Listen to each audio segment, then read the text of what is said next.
ሰላም እንዴት ናችሁ? ዛሬ ደግሞ የማሳያችሁ ምንድነው ወርድ አክቲቬሽን ኬይ ፌልድ ሲላችሁ እንዴት ማስተካከል ትችላላችሁ ወይም እንዴት ፊክስ ማድረግ ትችላላችሁ የሚለው ነው። ስለዚህ አሁን ወርድ ላይ ብንሄድ ይሄው ከላይ የምትመለከቱት ወርድ አክቲቬሽን ኬይ ፌልድ ይልና በቀይ ያሳያችኋል ማለት ነው። ስለዚህ ይሄንን ለማስተካከል እንዴት ነው የምታደርጉ ማለት ነው? ቀጥታ እዚህ ፒሲ ላይ ተሄዱና ሲ ድራይቭን ትከፍታላችሁ ማለት ነው።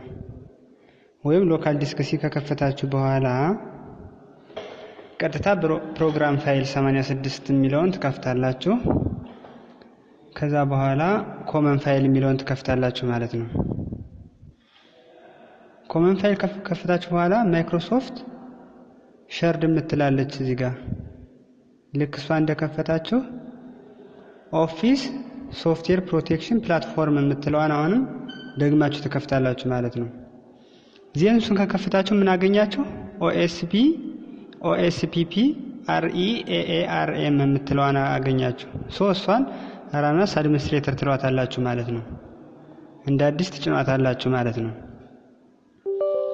እሷን እንደጫናችኋት ሶስቴ ትጭኗትና ወይም ሶስቴ ራናስ አድሚኒስትሬተር ትሏታላችሁና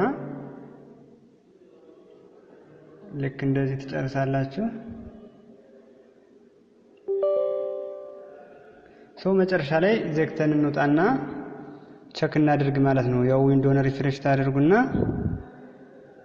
ስንመለስ እንደገና እስቲ ቼክ እናድርገው። አሁን ተስተካክሏል አልተስተካክሏል የሚለውን ለማየት ይኸው ስታዩት ዶክመንት 1 ወይም ማይክሮሶፍት ወርድ ብቻ ብሏል ማለት ነው። እሱን ነገር ፊክስ አድርጎልናል ማለት ነው።